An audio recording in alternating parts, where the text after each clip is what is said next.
Bom dia a todos. É com muito prazer que hoje vamos tratar é, aqui de um assunto, né, tão importante para o mercado. É, e diga-se de passagem, tivemos um número bastante grande de pessoas inscritas para esse evento, dada a importância do tema, que é como tratar o beneficiário final. Então, a gente vai, e trouxemos aqui, vou ter a honra de conversar com dois profissionais de mercado muito conhecidos já, para poder explorar esse tema aqui. É, Sem mais delongas, esse evento ele está sendo organizado, né, eh, pelo ACAMS Brasil Chapter, que é um grupo, né, de profissionais também de mercado, que voluntariamente se organizam para justamente promover conteúdos relevantes, né, para todos os participantes aqui do mercado, eh, e formado pelos membros aqui expostos. Convido a todos para nos acompanhar todos os nossos eventos através das nossas redes. eh, e também, antes da gente começar o evento, eu quero agradecer aqui ao nosso patrocinador que eh, consegue viabilizar a realização aqui dos nossos eventos. A Advice tem as soluções ideais de compliance em um só lugar. O processo se inicia com o onboard e entra em cena o No N1. A contraparte aprovada precisa ser continuamente monitorada. O eGuardian recebe dados das transações financeiras do cliente e realiza de forma contínua o monitoramento PLDFT. Estamos prontos para oferecer a melhor solução em tecnologia e inovação para compliance nos diversos setores de atuação. Advice, um parceiro, muitas soluções. Bom, então, sem mais delongas, eu quero aqui apresentar e agradecer, né, a honra de estar com o Juan, Antônio Juan Ferreiro Cunha, chefe adjunto do Departamento de Supervisão de Conduta do Banco Central. Ele é formado em Engenharia Civil pela Universidade Mackenzie, pós-graduação em Administração de Empresas pela GV e MBA em Controladoria pela FIPECAF. É chefe adjunto do Departamento de Supervisão de Conduta e servidor do Banco Central há 32 anos. Trabalhou nas áreas de capitais estrangeiros, monitoramento de mercado de câmbio e desde 2000 atua na área de prevenção à lavagem de dinheiro e ao financiamento do terrorismo. Bem-vindo, Juan. Obrigado, Léo. Agradeço o convite da ACAMS, saúdo todos os colegas, saúdo meu colega aí de painel Vinícius também, e na expectativa aí de termos boas discussões sobre esse tema tão relevante. Quero convidar também o Vinícius Santana. O Vini é diretor de PLD-FTP no conglomerado Itaú Unibanco, diretor também da comissão de PLD-FTP da Febraban, tem uma carreira baseada em compliance, com destaque em PLD-FTP, atuando na área desde 2003, é avaliador de países do GAFI, com 11 anos de experiência no COAF, já atuou como head responsável para o PLD-FTP dos conglomerados Santander, Banco do Brasil, atuou como executivo das áreas de PLD-FTP, LGPD, inclusive DPO, continuidade de negócios, sanções, segurança da informação, é capacitado por diversos órgãos nacionais e internacionais, com destaque para o FBI, FMI, GAFI, GAFILAT, Banco Mundial, DEA, Departamento de Justiça dos Estados Unidos, ESAF, ABIN, Exército, entre outros. É responsável por representar o Brasil em diversos eventos internacionais sobre PLD-FTP, segurança institucional, inteligência financeira. Também já atuou diversas vezes como palestrante desde 2006 e também no Programa Nacional de Capacitação e Treinamento para o Combate à Corrupção e Lavagem de Dinheiro, também na ACAMS, na Polícia Federal, Polícia Civil, bancos, ABIN, é laureado com o mais importante prêmio de PLD no país, que é o diploma de mérito do COAF, em 2021, e também já recebeu 6 condecorações militares por serviços prestados. Bem-vindo, Vini. Obrigado, Léo. Obrigado aí. Acho que você lendo aí o currículo, acho que as principais aprendizados, né? Você não leu, né? Acho que agradecer, né? A gente fala a formação do pai e da mãe e de todas as pessoas que eu trabalhei junto, que a gente aprende muito mais em qualquer curso, né? Inclusive, Juan aqui, agradeço você, o Roger, pelo convite. Agradeço também aqui a diretoria nossa aqui do Itaú, o pessoal está acompanhando. Agradecer também aqui a Dani Moreto, que fez a inscrição aqui do pessoal aqui. Enfim, a todos. O pessoal também, muitas autoridades assistindo a gente aqui, Léo, o pessoal aqui do COAF, o Gustavo da SUSEP, o Marcos Vinícius da CVM. Enfim, é uma honra estar aqui com vocês. Muito obrigado pela oportunidade e principalmente uma honra dividir com o Juan. Sem dúvida nenhuma, uma das maiores referências do país no assunto. Já também há um bom tempo esses cabelos um pouquinho mais brancos, né, Juan? Já faz já há bom tempo na área. Bacana. Bom, eu gostaria então de, sem mais delongas, passar por tema, dizer que de fato nós tivemos muitas pessoas inscritas, né, no nosso evento. Por conta disso, a ACAMS vai disponibilizar depois o vídeo para quem não conseguir conectar aqui conosco hoje. É, eu não sei se dá para ver todos os painelistas. Que aparece aqui para mim, acho que apenas eu apareço, Tá mas eu sim, tá vou. aparecendo, Léo. Excelente, excelente. Bom, nós recebemos então uma série de perguntas, tá? Os nossos filiados eles acabam encaminhando essas perguntas de forma antecipada. A gente já teve a oportunidade, inclusive, de compartilhá-las com os nossos painelistas. Se nem todas puderem ser abordadas, enfim, depois a gente tenta viabilizar a resposta ou até trazer alguns pontos para discussões aqui futuras, tá? Nós separamos inicialmente aqui em 3 grandes grupos, né, as perguntas todas recepcionadas. Então, o primeiro bloco a gente vai tratar mais da importância da adequada diligência cadastral e o alinhamento com as diretrizes internacionais. Depois a gente já traz um pouco mais os esclarecimentos, né, introduzidos pelo GPS, né, e, por fim, a gente vai também tratar um pouquinho mais da qualificação, né, que é um item bastante relevante, que apareceu bastante aqui, perguntas relacionadas a isso. Então, quais são as diligências relacionadas especialmente à questão de renda, tratando tanto o cliente, cliente PJ, e também as diligências de renda relacionadas a seus administradores, tá? Então, começando nesse primeiro bloco de perguntas, e aí, Rua, eu peço para que você inicie, né, o compartilhamento dessas experiências, né, especialmente por conta, né, também de participar das auditorias recíprocas junto ao GAFI, então, muito alinhado, né, a tudo que vem ali do GAFI, que é o principal órgão, né, que traz diretrizes sobre o tema. Então, queria que você trouxesse um pouquinho a importância da diligência no processo de QIC, de maneira geral, e também trazer um pouco aspectos da regulação brasileira, né? Se ela está alinhada aí às melhores práticas internacionais. Por favor, Juan.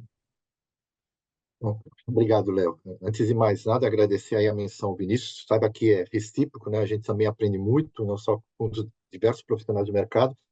E um aviso, né, à plateia, né? Cabelo branco, ele faz parte, é consequência natural de trabalhar com o tema PLD, FTP. Alguns até perdem os cabelos, né? Eu vou fazer menção aos colegas, alguns colegas que estão aqui na plateia, mas faz parte da nossa história, da experiência. Mas vamos lá, né? Eu vou começar invertendo um pouco, falando da questão de como o Brasil está particularmente a questão de normas e procedimentos relacionados ao Banco Central, às instituições supervisionadas pelo Banco Central. É preciso, em primeiro lugar, falar um pouco de como, bem sucintamente, como foi esse processo de avaliação do GAFI, né? Então, na verdade, o processo de avaliação mútua do GAFI, quando o Brasil é avaliado por diversos especialistas de outras jurisdições de outros países, particularmente nesse aspecto, o Brasil foi avaliado por um colega do Banco de Portugal, o Gonçalo, que conhece muito do assunto, é um grande especialista, e nós tivemos uma avaliação é uma avaliação feita em duas partes, vamos falar assim. A primeira, que nós chamamos de cumprimento técnico, e a segunda de resultados imediatos. Cumprimento técnico, basicamente, de uma maneira bem simples, se você tem normas, leis, regras para tratar das diversas recomendações do GAFI, e o resultado imediato, se essas regras, essas normas, essas leis, elas são efetivas, se elas têm sido efetivamente utilizadas pelas diversas entidades, entes obrigatórios, órgãos de supervisão, enfim. Nesse aspecto, então, o Brasil está muito bem, obrigado. Acho que tivemos uma avaliação bastante positiva. Há alguns aspectos pontuais, sim, que o país precisa tratar. Nós tivemos uma avaliação na questão de cumprimento técnico. Nós tivemos uma avaliação muito positiva, focando um pouco no tema aqui da nossa conversa. Tivemos uma avaliação muito positiva na recomendação relacionada ao Customer Due Diligence, ou seja, os processos de diligência devida para identificação, qualificação dos clientes, né? Alguma coisa muito localizada em termos do GAFI requerer que haja menção mais explícita na norma em relação a trusts e outras entidades similares, né? Nós entendemos que a norma ela é ampla o suficiente. A gente sempre lembra que a norma do Banco Central é uma norma principiológica, né? Não é uma norma prescritiva. Então, no nosso entendimento, ela já era ampla o suficiente para abarcar essas situações, mas o GAFI entende, até por uma questão do elevado risco que os trusts e entidades similares oferecem, deveria ter um tratamento mais específico, né? Mas, de qualquer jeito, a gente teve uma avaliação muito positiva com relação a essa recomendação. Com relação às recomendações relacionadas a beneficiário final, são duas, uma ligada à pessoa jurídica e outra a justamente essas entidades como os trusts e similares. Há duas observações também, eu diria, de caráter mais pontual. A avaliação não foi tão positiva, mas também a gente pode considerar, de uma certa forma, também positiva, vamos falar assim.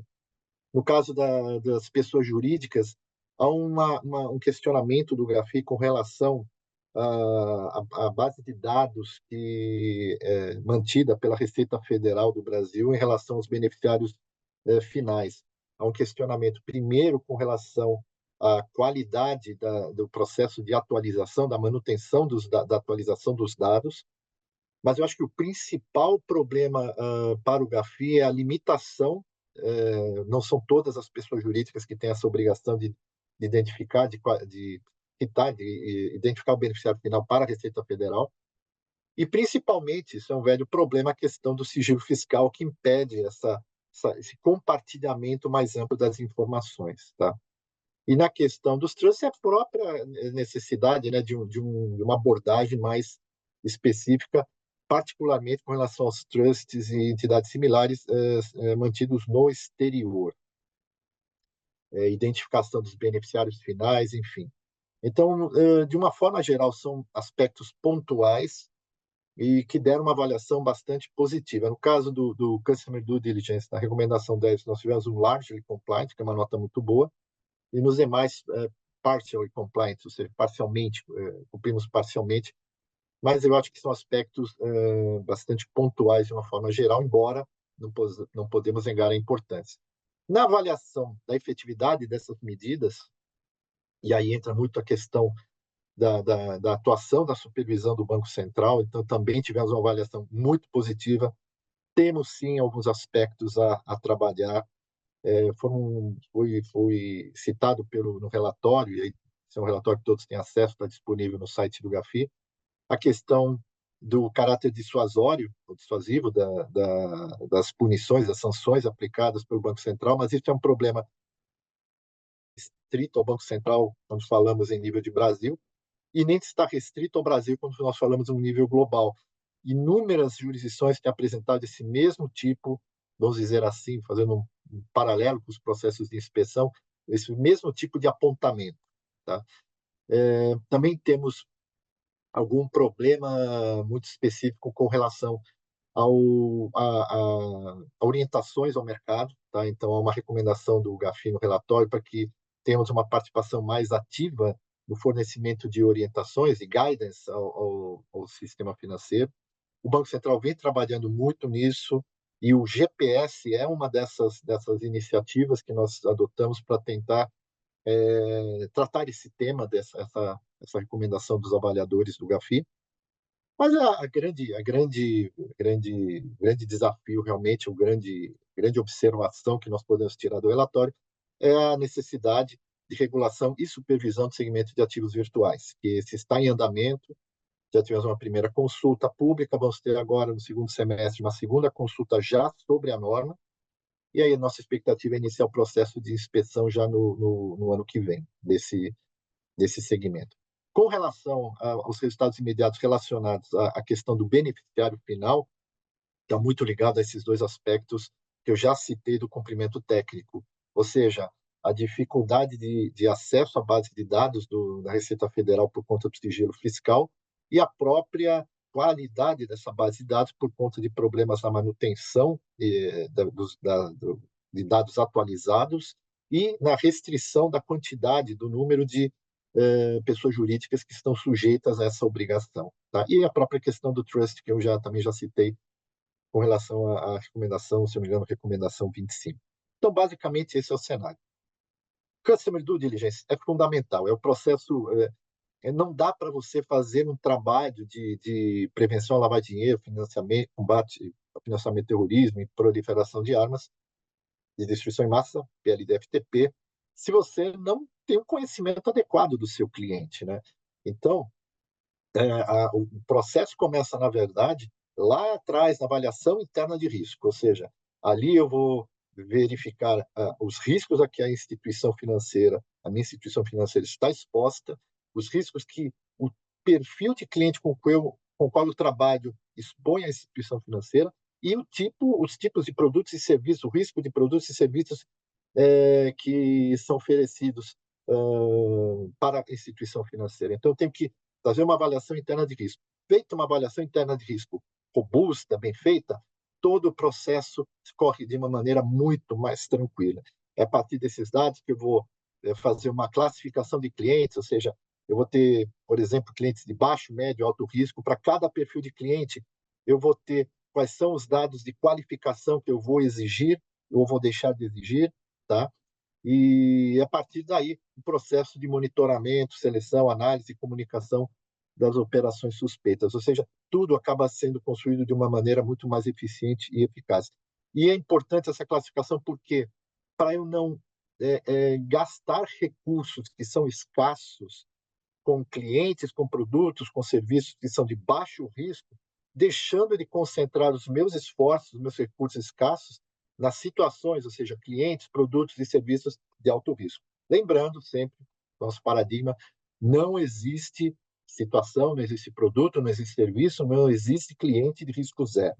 Isso é ilusão, não existe isso. Existe baixo, médio, alto risco, 1, 2, 3, 4, 5, enfim, cada instituição tem a liberdade de escolher o nível de risco.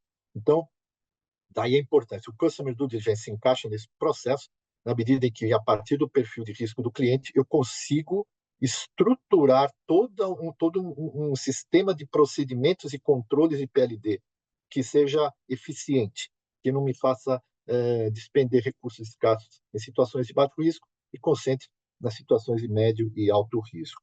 Tá? Daí a importância da classificação, da importância da avaliação interna de risco, da consequente classificação, do sistema de classificação dos clientes, por exemplo, e depois do estabelecimento das informações e documentos de qualificação no processo de Customer Due Diligence. Bacana, obrigado, Juan. E no sentido até de contribuir para disseminar informações, que é uma responsabilidade ou um apontamento aí do GAFI, acho que o evento também ajuda, né, a compartilhar esses dados, a entender melhor a importância do porquê fazer, de fato, um bom procedimento de QIC. E até nessa linha, e já passando a palavra para o Vinícius, acho que o Juan ressaltou bastante a importância, né, do processo de conheça seu cliente, e aí baseado até na sua experiência, junto ao COAF, a instituições financeiras, né, eu queria que você comentasse um pouquinho se você já se deparou com algum levantamento que efetivamente contribuiu aí para mitigar ações danosas à sociedade dentro dos processos de identificação e monitoramento.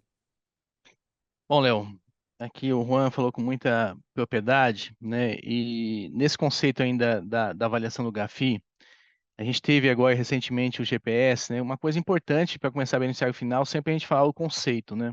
E o GPS trouxe, né, que deve ser entendido como uma pessoa natural, detentora do efetivo controle da pessoa jurídica. Aí tem uma coisa importante, né? Seja através da detenção da participação societária ou comando de fato. Então, essa questão do comando de fato foi uma questão abordada muito pelo GAFI. O Juan bem falou da nossa avaliação, que a gente foi bem, mas a questão do beneficiário final, né, teve alguns apontamentos importantes, né, que o próprio Juan mesmo destacou, né, a palavra multifacetada foi muito usada, né, que a gente tem diversos lugares para pegar o beneficiário final, exatamente isso, essas diversas fontes.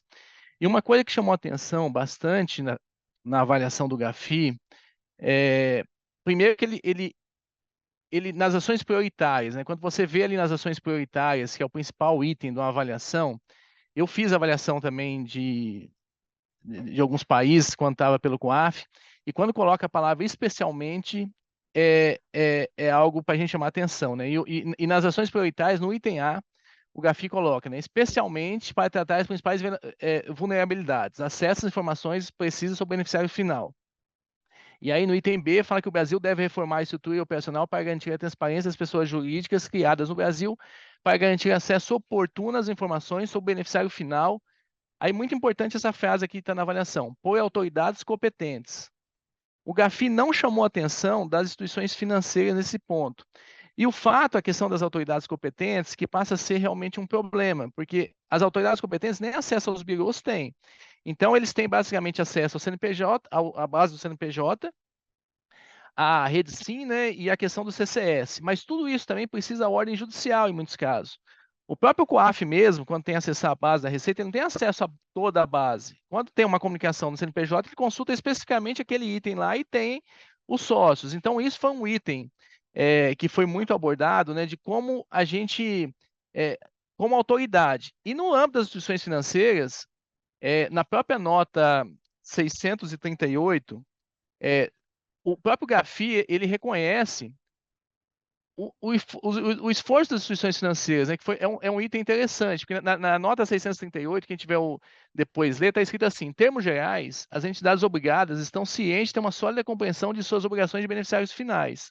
As instituições financeiras mostraram-se particularmente bem preparadas para identificar e agir de acordo com os requisitos de coleta e compartilhamento de informações, conforme necessário com as autoridades competentes, né? Então, assim, de fato, o que o GAFI chamou atenção na avaliação é a questão das autoridades em acesso ao beneficiário final.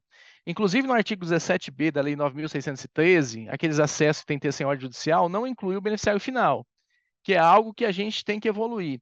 E aí, uma coisa que a gente tem discutido com o Banco Central também é nós mesmos, né, como instituições privadas, que bases públicas talvez o país poderia evoluir para que a gente poderia ter acesso também para melhor qualificar. E aí, obviamente, na avaliação faz uma questão da própria informação da Receita, né? Muitos CNPJs são dispensados da informação do beneficiário final, a questão das sociedades anônimas, né, Juan? A questão de alguns fundos que teve uma crítica nisso, que eu acho também que eles não compreenderam alguns pontos da nossa estrutura, né? Que eles falam na avaliação, não, das 23 milhões de PJs no Brasil, somente 35 mil a Receita tem identificação. Não é bem assim, né? Porque a gente tem as empresas individuais, a Receita tem os sócios, então tem ficou algum boi na linha que acho que realmente é difícil explicar isso na prática, né?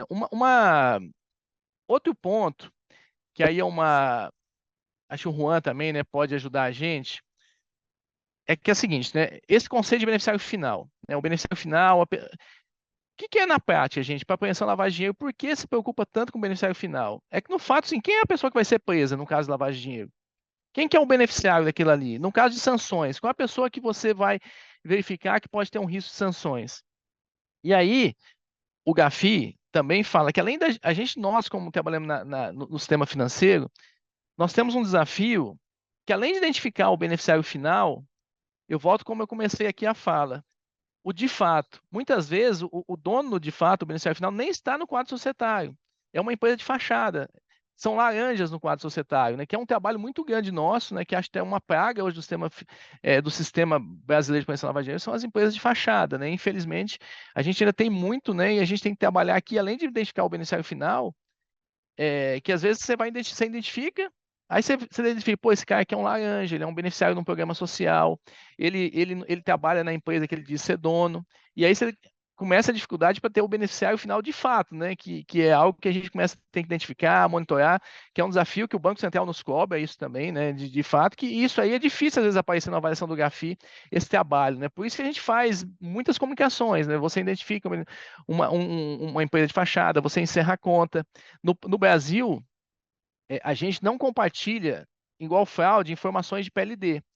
Por exemplo, se eu encerro uma conta que é uma empresa de fachada, eu não posso compartilhar com outro banco que, ó, esse cara aqui é uma empresa de fachada. Aí o que acontece? O cara vai no outro banco e abre a conta lá. Singapura começou um projeto interessante agora em março. Os bancos estão compartilhando informações de prevenção à lavagem de dinheiro, né? Talvez a gente tenha que avançar isso no futuro, porque hoje, de fato, também a gente não tem um banco de dados de empresa de fachada, né? Isso acaba sendo um problema muito grave, Léo. Então, assim, a grande fonte de informação, de fato, é o dia a dia, né? Você buscar com o cliente, você vê a movimentação, vê o destino do dinheiro, para onde está indo, quem são os responsáveis. E aí buscar. A gente aqui não tem outra alternativa, né? A gente tem os birôs, por sorte, temos birôs muito eficientes aqui no Brasil, né? Então, hoje as instituições financeiras, assim, o percentual de não identificação do beneficiário final é mínimo, né? Assim, é muito forte. Não é a mesma coisa, né, Juan, para as autoridades. As autoridades não têm, por incrível que pareça, o mesmo acesso que as instituições financeiras têm. E, inclusive, eles não podem pedir para as instituições financeiras sem ordem judicial, que acaba sendo uma barreira que o Gafi também citou isso, né? Por isso que teve um elogio para as instituições financeiras, fala, pô, como um banco com 100 milhões de clientes tem dezenas de, talvez zero, né, sem identificação, né? Então, acho que esse é um ponto. Mas, por outro lado, né, a gente tem algumas dificuldades, acho que, principalmente o GPS aqui, né, a gente tem acho umas novidades interessantes para trazer hoje aqui, que acho que ainda tem um mau uso aqui, mau uso não, uma má interpretação do mercado, Léo, que a gente acho que vai ter umas informações úteis aqui para a gente seguir na sequência aqui. Sem dúvida. Obrigado pela contribuição, Vini. É, e já entrando então no GPS, queria pedir inicialmente para o Juan destacar ali os pontos de destaque, né, que foram melhor esclarecidos ali no GPS, lembrando que a 3978 ela dá todas as diretrizes, né, alinhado com a 9613, e o GPS traz alguns detalhes e alguns deles importantes aí para essa diligência, tanto e no GPS tem ali tanto a parte de procedimentos, né, para correta qualificação, e também tem ali algumas diretrizes mais relacionadas ao beneficiário final. Então, Juan, queria que inicialmente você destacasse ali os pontos de atenção, e aí depois a gente entra com o Vini para salientar, de repente, ali os principais desafios, né, trazidos aí pelo GPS. Ok, então vamos lá. Realmente, a questão beneficiário final é um tema bastante complexo, não é só aqui no Brasil, é no mundo afora. Nós tivemos agora, se eu não me engano, na penúltima plenária do GAFI, ou na antepenúltima, agora não estou bem ao certo, a aprovação de um documento de orientação justamente com relação à identificação do beneficiário final de trusts e entidades assemelhadas. Tá? Então, é um assunto que está permanentemente em discussão nos fóruns do GAFI, dada a sua complexidade, porque você tem inúmeras situações. Né? E quando o Banco Central começou a discutir esse assunto do GPS, foi muito também provocado pelo mercado, ou seja, o mercado nos trouxe situações que acabavam criando certas dificuldades que, a nosso ver, poderiam ser depois por meio de uma orientação mais adequada, contempladas ou contornadas essas dificuldades sem ferir a norma. Então, a primeira coisa você já adiantou bem. Circular 3978 está lá, é para ser cumprida. O que está escrito lá é a norma a ser cumprida por todas as instituições financeiras autorizadas e supervisionadas pelo Banco Central. O GPS nada mais não vai além disso, ou seja, ele não tem caráter normativo, ele vai apenas pegar o que está na norma e procurar dar uma orientação ao mercado, ou seja, uma orientação daquilo que a supervisão de conduta do Banco Central entende como sendo melhores práticas, no caso específico, com relação ao beneficiário final. A gente fez um primeiro GPS, primeiro documento de GPS, relacionado a países e jurisdições que não têm o controle de procedimentos adequados, segundo reconhecido pelo GAFI. Esse foi o nosso segundo e terceiro, porque, na verdade, são 2 documentos de GPS, um de clientes, identificação e qualificação de clientes, e um de identificação e qualificação de beneficiários finais. E já vou adiantando ao spoiler, temos mais 4 aí que estão em fase de preparação sobre diversos assuntos. Ou seja, o Banco Central, a supervisão de conduta, abraçou essa forma como uma forma que nós entendemos bastante eficiente de divulgação de informação, além daquela que você já citou, acho que é conversa direta com o mercado, seja em participação de eventos como esse da ACAMS, seja em conversa com associações de classes, também tem um propósito muito importante na divulgação de orientação. Tá? Vamos falar, então, desses 2 documentos de GPS, identificação e qualificação de clientes, identificação e qualificação de beneficiários finais. Eu acho, meu modo de ver, ele tem ali 2 aspectos muito importantes para o mercado, em termos vamos dizer assim, não diria facilitação, mas flexibilização do processo de obtenção das informações. Tá? Então, primeira coisa, está em norma. Informação obrigatória, isso está em norma. A norma, como diz Arnaldo César Coelho, a norma é clara, a regra é clara. No processo de identificação, CPF, CNPJ, óbvio, né, no caso de pessoa física ou jurídica. No processo de qualificação do cliente, endereço do cliente pessoa física, sede do cliente pessoa jurídica. No caso de capacidade financeira, renda no caso de pessoa física, faturamento no caso de pessoa jurídica, identificação e qualificação dos beneficiários finais e a verificação da condição de PEP, de pessoa exposta politicamente. Essas 4 informações são obrigatórias, não interessa o nível de risco do cliente. Pode ser médio, baixo, baixíssimo, minúsculo, microscópico, subatômico, não interessa, isso aqui é norma. Tá? Qualquer eventual questionamento que no futuro a gente venha a ter, mas não seria possível fazer isso, aquilo, isso envolve alteração normativa, tá? Não envolve contemplação desses casos no GPS. Bom, mas e aí, como é que eu obtenho essa informação? E aí é que está a novidade trazida por esse documento do GPS. Tá? Então, o que tem que ser obtido diretamente com o cliente? No caso de processo de identificação, obviamente, o CPF CNPJ obtido diretamente com o cliente, sem novidade. No processo de qualificação, o GPS ele flexibilizou no sentido de que você obtenha diretamente com o cliente as informações de endereço, de localização, enfim, e de quem é o beneficiário final. Abre parênteses. Não estou falando... Abre parênteses e coloque em negrito, sublinhado e itálico. Não estou falando da identificação do beneficiário final, não estou falando da qualificação do beneficiário final. Estou falando de quem é o beneficiário final. Então, isso é uma informação que tem que ser obtida diretamente com o cliente. Aí vem, ok, e aí? As informações relacionadas à identificação do cliente, do beneficiário final, isso está no segundo documento, que é o GPS de beneficiário final. Se não me engano, é o 216.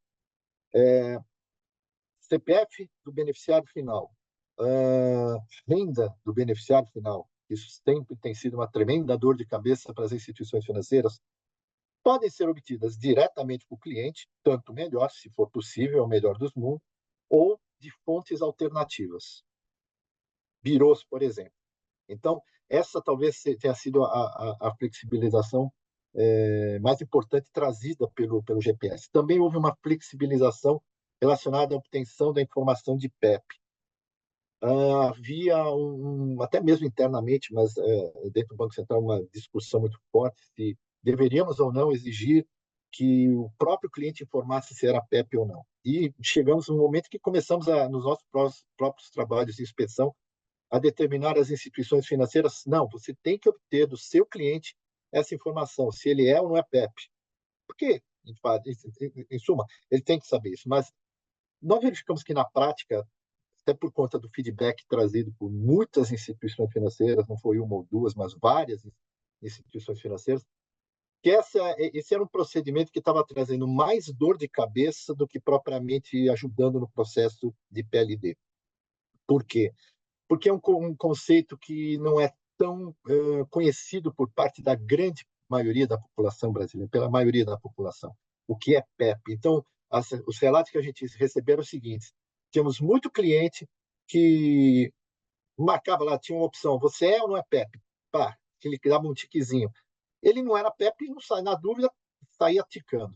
E o contrário também, PEPs que políticos ou que exerciam cargos políticos ou cargos importantes, que não tinham consciência exata do conceito, da abrangência desse conceito, e não clicavam, ou intencionalmente, enfim, aí não vamos entrar nesse mérito.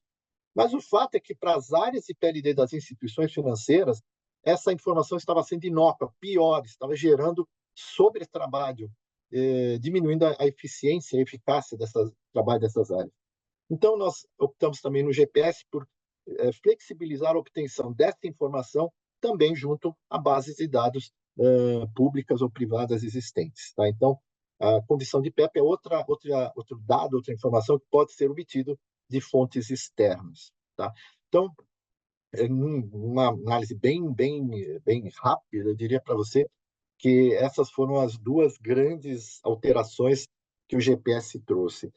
Vai tratar de todas as situações? Não. A gente sabe muito bem, a gente tem consciência que há algumas outras situações que a gente ainda precisa avaliar com bastante cuidado.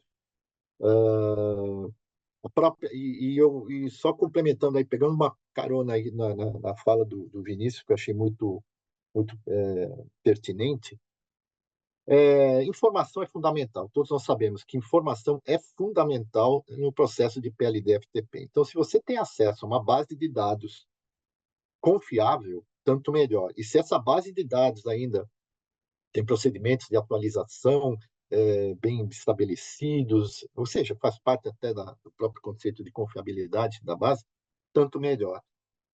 Infelizmente, uma série de restrições de acesso às bases de dados e até de qualificação, de qualidade dessas bases, como já foi muito bem apontado pelo Gafi.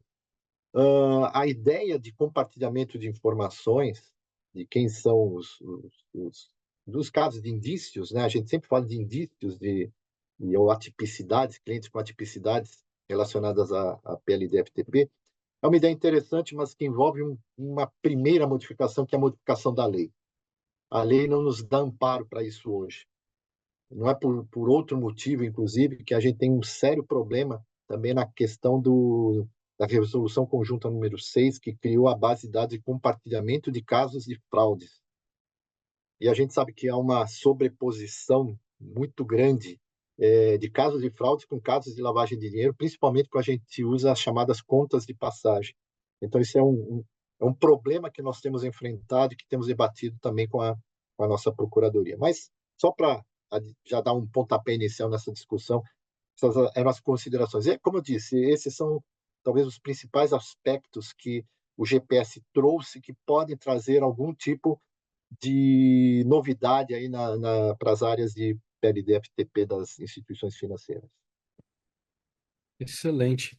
Vini, se você quiser puder comentar um pouco sobre os principais desafios relacionados à implementação desses procedimentos, diligência, preocupações do mercado, não necessariamente da instituição que você atualmente representa, por favor. Eu acho assim, eu até tinha depois antes, né, eu tinha conversado com o Juan, né, eu até tinha pedido para ele destacar esses dois pontos, porque esses dois pontos que o Juan trouxe é uma dúvida, né, de mercado, tá até conversando com algumas pessoas antes, Eu acho que o Juan trouxe com muita propriedade aqui um esclarecimento e procedimentos muito importantes, né?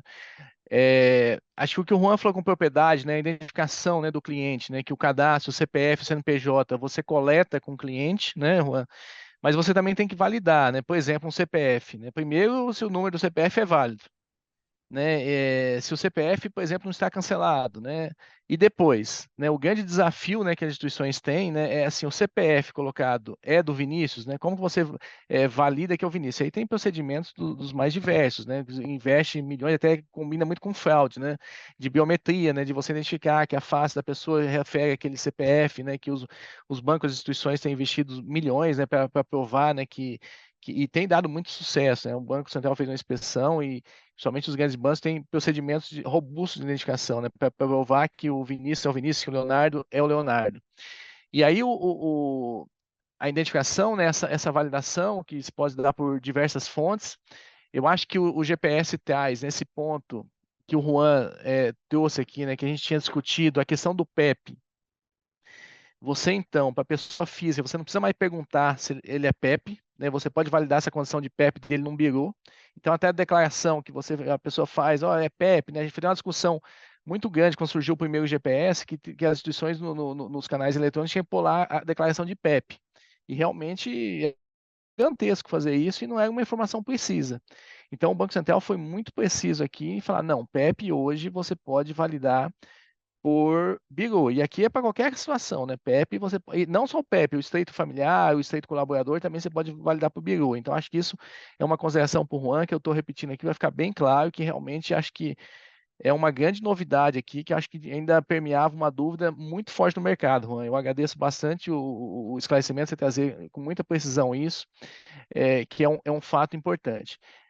Uma coisa também que o GPS de identificação trouxe, Juan, também que é muito importante, que vale destacar, que em cada banco isso é diferente, né? Mas assim, o diretor de PLD responsável da instituição, ele é responsável pela qualidade e integridade dos bases cadastrais, ele é o responsável pelo cadastro, né?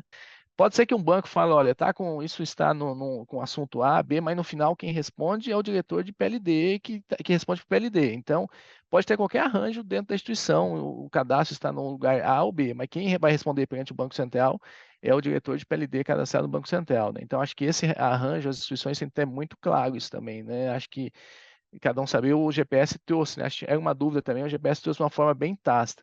E aí o que o Juan disse, né, que eu acho também que vale a pena é, a gente falar, Léo, primeiro também que o GPS, né, traz aqui que o percentual mínimo é 25%, né, sendo que para baixo risco, né, que é o máximo, e o médio alto risco tem que ter um percentual diferente disso, né? Ele fala não pode ser o mesmo percentual, né? Ele deixa bem claro também, né, que não é o mesmo percentual. Pela primeira vez, uma norma de PLD traz a informação que um relacionamento deve ser encerrado em certas condições aqui do beneficiário final, né? É a primeira vez que isso é escrito numa norma de PLD, assim, não tinha isso antes, numa norma de PLD. E o que traz, né, o artigo 2.11, que o Juan disse, que eu vou repetir de novo aqui, que acho que é uma informação, assim, essa informação realmente acho que é muito importante, né? Que, assim, você qualifica o beneficiário. Gente, o beneficiário final aqui, a gente está falando de todos sócios de empresa. A gente está falando representantes, né, que tem que ter, enfim. Então, assim, você tem uma empresa como seu cliente. Os sócios dessa empresa não são seu cliente pessoa física. O que o Juan falou não aplica como cliente pessoa física CPF, que você continua tendo que buscar renda, etc. Mas quando você só tem o cliente como beneficiário final, por exemplo, você tem uma pessoa jurídica, e aí você tem os sócios dessa pessoa jurídica. A interpretação que a gente tinha antes do GPS é que você tinha que pedir a renda de cada um diretamente com o cliente. O que o Banco Central trouxe aqui, ó, olha só, uma vez obtidos os dados de qualificação do beneficiário final, então, gente, dados de qualificação do beneficiário final, não é dados de todos os clientes, é do beneficiário final, né, Juan? E aí, o que é dados de qualificação que o Juan até falou aqui que vale a pena a gente repetir? Os dados de qualificação do cliente são, é o que o Juan falou, capacidade, renda, faturamento, dados de residência e dados de identificação como PEP.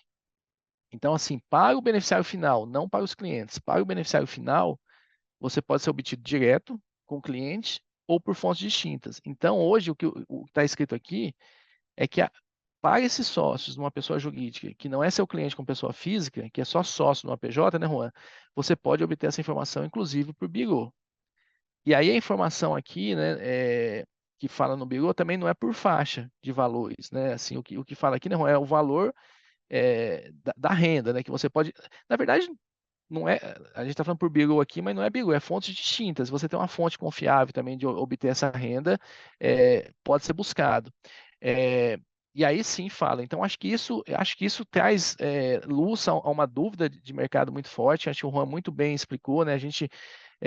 Eu tinha até provocado ele antes, Juan, destaque esses dois pontos, que é algo que realmente tem algumas dúvidas, né? Eu estava conversando com alguns profissionais na comissão de PLD, e realmente é uma dúvida que realmente o GPS, como o próprio nome diz, não está direcionando para o caminho certo, Juan, agora. No anterior, a gente teve umas críticas somente em relação ao PEP, né? Que, pô, esse GPS está levando a gente para o lugar errado. Não, mas agora foi muito preciso, né?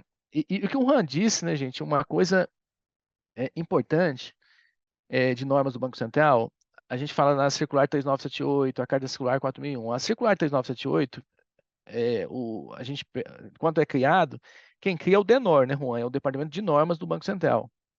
O GPS é o DECOM, né?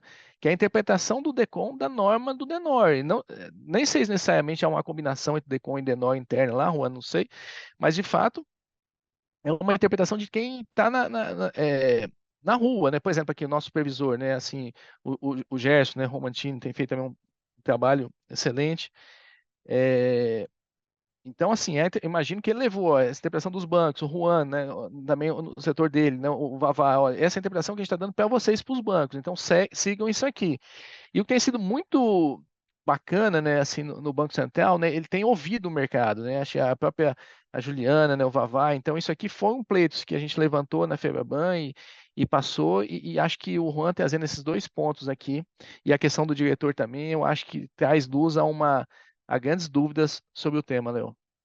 Sim, e até aproveitando, né, que você já abordou a questão aqui da qualificação, falou dos sócios, né, e lembrando também, acho que isso também está bem explícito ali no GPS, da questão de entender o poder de fato, né, então a gente também não precisa, para efeito da qualificação, lógico que PEP, envolvimento em listas de sanções, isso tem que ser feito de fato para todo mundo, as instituições não estão preocupadas em estritamente cumprir regras, e sim proteger o negócio, né? Então, isso são aspectos importantes também, relevantes, mas quando a gente precisa identificar na empresa, no PJ, quando fala de sócio, aqueles que têm o poder de fato, e também no caso dos administradores, aqueles que efetivamente estão ali administrando. E esses aspectos, e acho que é um ponto interessante a abordar, a entender o espírito da norma, né?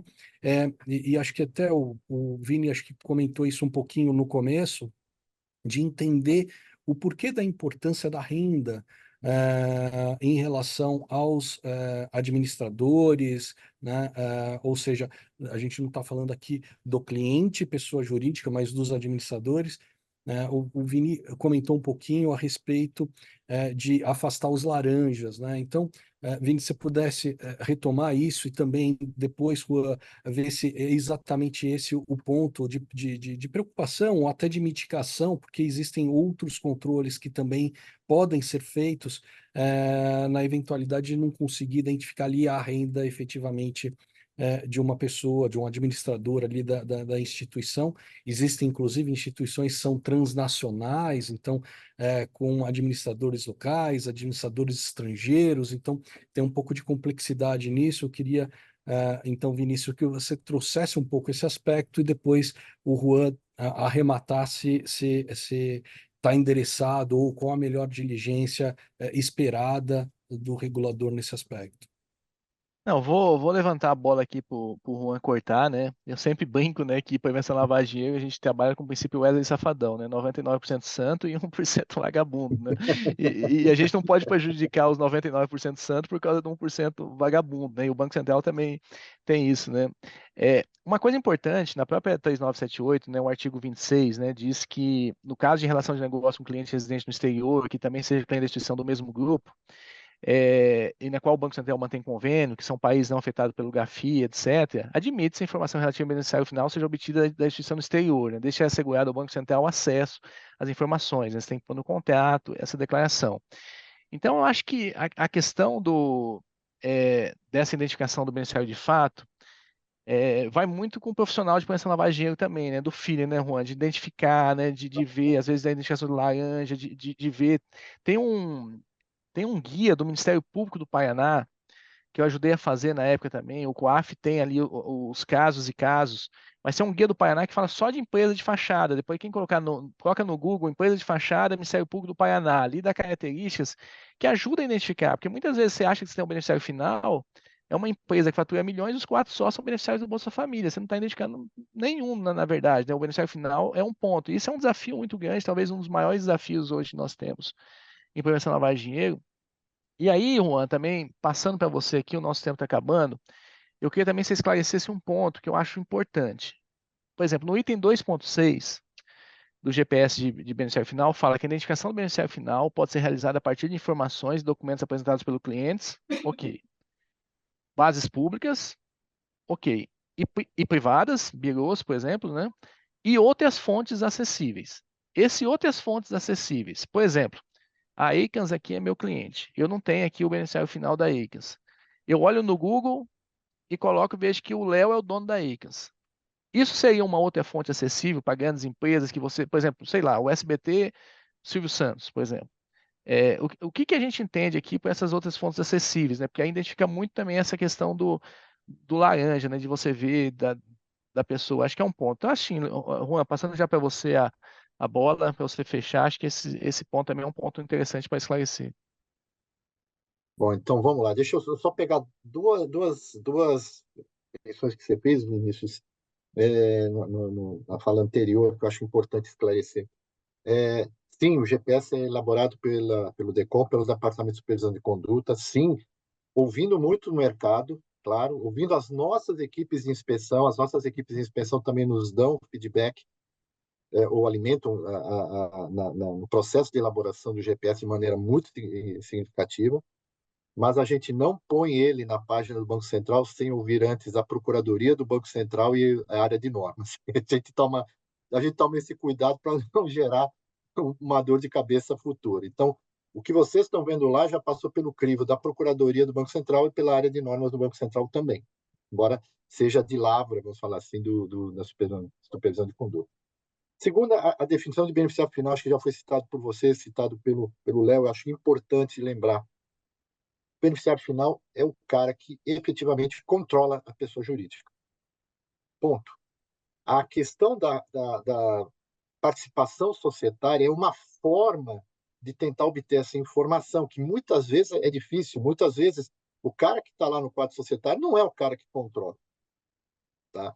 Então, é uma forma de você contornar essa dificuldade, embora a gente sabe muito bem que é uma fonte de informação que pode ter, sim, problemas em alguns casos. Tá? Com relação à obtenção das informações, particularmente no que se refere à questão de renda. Sim, quando a gente coloca fontes alternativas, claro, a primeira coisa que vem na cabeça da gente é o birô, né? Porque até mesmo por conta de informações de crédito, normalmente ele tem informações relacionadas, embora a utilização seja diversa, e haja algumas particularidades na obtenção dessa informação, na construção dessa informação, mas ela não deixa de ser uma informação relevante, uma fonte de informação relevante. Há outras possibilidades, sim. Mas o exemplo que você deu, Vini, obtenção, por exemplo, de quem são os sócios da ACAMS no Google. Ok, mas o que eu preciso lá, na verdade, é o CPF, CNPJ, desculpa, o CPF dos sócios da ICANS e a renda dos sócios da ICANS. Se isso tiver no Google e for uma fonte confiável, você tem que ver onde você está coletando essa informação. Isso é um outro aspecto importante. Uma fonte confiável. Se isso cai num site vamos dizer assim, vamos dizer que aparece lá o Léo no site de fofocas com a renda dele, aí não dá para, não é muito confiável, convenhamos, né? Então, a informação de CPF, CNPJ, informação de renda, normalmente eles estão em bases cadastrais. Apenas birôs? Não. Por exemplo, existe a base dos servidores públicos, que está na CGU, que tem informação de renda lá. Então, ali, eventualmente, há outras bases disponíveis com esse tipo de informação, que eu confesso a vocês, não tenho assim de cabeça qual poderia ser, que podem ser fontes alternativas. Eu acho que o conceito fontes alternativas é amplo o suficiente para abarcar diversas situações, mas sempre levando em conta que tem que haver uma certa preocupação com a qualidade desse birô, dessa base de dados, né, em relação a essas informações. Ô, Fantástico. Léo, Faltou alguma Por coisa, Vini? Eu não favor. sei, agora deu um branco. Faltou algum detalhe que... eu só queria fazer uma provocação aqui, Juan, considerando que eu estou vendo as perguntas aqui, Léo, tem muitas perguntas, mas uma pergunta aqui, Juan, é um professor nosso antigo, não é aquele, é o outro, né? O nosso famoso, nosso Nelson Rodrigues, né? Um professor para todos nós lá no passado, né? Enfim. O Nelson fala que, aqui eu resumi a pergunta dele assim, não, mas CPF você pode pegar na internet aqui porque pegar direto com o cliente. Eu, eu acho, Nelson, aqui acho que o Juan, depois o Juan vai confirmar essa pergunta, o que ele está falando assim, por que tem que pegar direto do CPF sendo pegado com o cliente se eu posso conseguir essa informação na internet de qualquer um? Mas a grande questão aqui da instituição financeira é validar que o CPF é do Vinícius mesmo. O CPF eu posso pegar de qualquer um, mas eu tenho que ter procedimentos robustos aqui de identificação que aquele CPF se refere à pessoa que está se cadastrando. Então, por isso tem que investir muito em biometria, verificar, fazer, conferir a foto, né, fazer live nisso, uma foto. Então, acho que aí que fala muito a coleta, a verificação e a validação, né, Juan? Acho que esse é o grande desafio aqui, que tem algumas coisas além do GPS aqui, né? Que é a identificação biométrica, a identificação de conhecer que o CPF de fato é daquela pessoa, né? Acho que é esse, né, Juan, o ponto. Isso, exato, perfeito, Vini. Bom, o meu medo é que sempre que vem uma pergunta de alguém que conhece muito do mercado, normalmente não é uma pergunta fácil de responder. Grande abraço, Nelson. Bom, mas então vamos lá. Uh, a, a, a informação, primeiro, CPF CNPJ é uma informação básica. Eu acho que quando você vai abrir a conta, a primeira coisa que pede é qual é o seu CPF. Então, a questão da obtenção não é tão problemática. Eu acho que tem que ser mesmo direto com o cliente. Eu acho que não dá para abrir mão disso. A grande questão é, como o Vini colocou, verificação e validação. E vocês vão ver que no GPS, esse conceito é um pouco complexo, tá? A gente trouxe na norma, na 3978, das recomendações do GAFI, e quando a gente foi elaborar o GPS, a gente tentou entender, tá, o que é um e o que é o outro. E o conceito, os documentos que existem no GAFI que tratam desse tema estão muito ligados a processo de onboarding digital, tá? Então, o exemplo que aparece lá no GPS, vocês vão ver que é nitidamente um exemplo de processo de onboarding digital, ou seja, no caso da verificação, obtenção de imagem, de vídeo, depois enviar um SMS para o celular do cliente, do possível cliente, para ele devolver um código. Isso está muito ligado ao onboarding, assim como o processo de validação, que é para ter a noção de que aquela informação é genuína, ela é verdadeira, ela não é falsa. Ou seja, verificar, por exemplo, se o número de CNPJ é um número válido, se, eventualmente, para aqueles que coletam a cópia do documento de identidade, se é uma formatação verdadeira, uma formatação falsa. Número de passaporte, por exemplo, se o número de passaporte ele segue uma formatação correta ou não. A gente tem visto, assim, não em passaporte, mas em certos tipos de documentos padronizados, verdadeiros absurdos em termos de fugida do que é o padrão, né? Então tem muito a respeito disso, tá? Em termos de verificação e validação. Vai haver situações, sim, que nós até tivemos já algumas conversas com o mercado, em que esses conceitos meio que se sobrepõem para a obtenção de determinadas informações, tá? Mas importante, sempre, se obteve a informação, procurar verificar e validar com uma fonte alternativa para dar o match de que está ok, né? Fantástico. E são termos de fato abordados ali no GPS, né? Verificação, validação, que é importante também os profissionais de compliance conhecerem para poder estruturar o melhor programa, aquele que de fato cumpra o seu objetivo, né? Eu quero aqui Eu sei que o tempo é curto, né? A temática é muito interessante. De fato, nós tivemos aqui uma participação efetiva e massiva da nossa audiência. Quero aqui agradecer muito, Juan, por ter prestigiado esse evento, por ter esclarecido pontos importantes aqui para a comunidade de profissionais de prevenção à lavagem de dinheiro. O Vini também trouxe bastante a experiência dele no GAFI, também esse convívio com outros heads, né, de prevenção à lavagem de dinheiro. Então, quero agradecer muito aqui também, Vini, sua presença. E agradecer também ao board da ACAMS Brasil Chapter por ter promovido esse evento, ao nosso patrocinador, e dizer que esse vídeo, então, ele vai ser disponibilizado aqui para todo o mercado e reforçar que quanto mais robusto for o mercado, né, quanto mais consciente forem os profissionais, melhor ambiente para todos nós, né? Então, a gente sempre costuma dizer que em prevenção à lavagem de dinheiro não tem concorrência, né? A gente sempre busca, de fato, trocar experiências para aprimorar os nossos procedimentos. Então, mais uma vez, Juan, Vinícius, se vocês quiserem só encerrar, eu passo a palavra. Não, Ok, agradeço a passar aqui. Aqui, Juan, isso é mais não, pode, importante, pode você ir. fecha, você fecha. Não, agradeço a oportunidade, tá? Muito obrigado pela ACAMS, a todos que participaram, né? Eu vi uma audiência massiva. Eu acho que teve um monte de perguntas aqui, né? Teve perguntas do tipo assim, tá, eu pego a fonte a renda do beneficiário final pelo Biru, mas eu preciso validar também, né? Assim, uma coisa não exclui a outra, né? Acho, né, Juan? Enfim. Mas é isso, gente. O tema pensando em lavagem de dinheiro nunca foi fácil, nunca será, né? Mas a gente também tem a oportunidade de falar com o regulador, de ver, esclarecendo as dúvidas. Eu mesmo aqui aprendi muito com o Juan aqui hoje e agradeço a oportunidade. Da minha parte, agradeço. Acho que eventos como esse daí que são muito importantes para o Banco Central. Acho que é importante a gente eu gosto muito de usar o termo parceria. Tá claro que de um lado nós temos o supervisor, o regulador, do outro nós temos o mercado, todo o processo de supervisão, mas eu acho que no fundo, no final das contas, todos nós somos parceiros no combate ao crime, no combate ao lavar dinheiro, financiamento do terrorismo.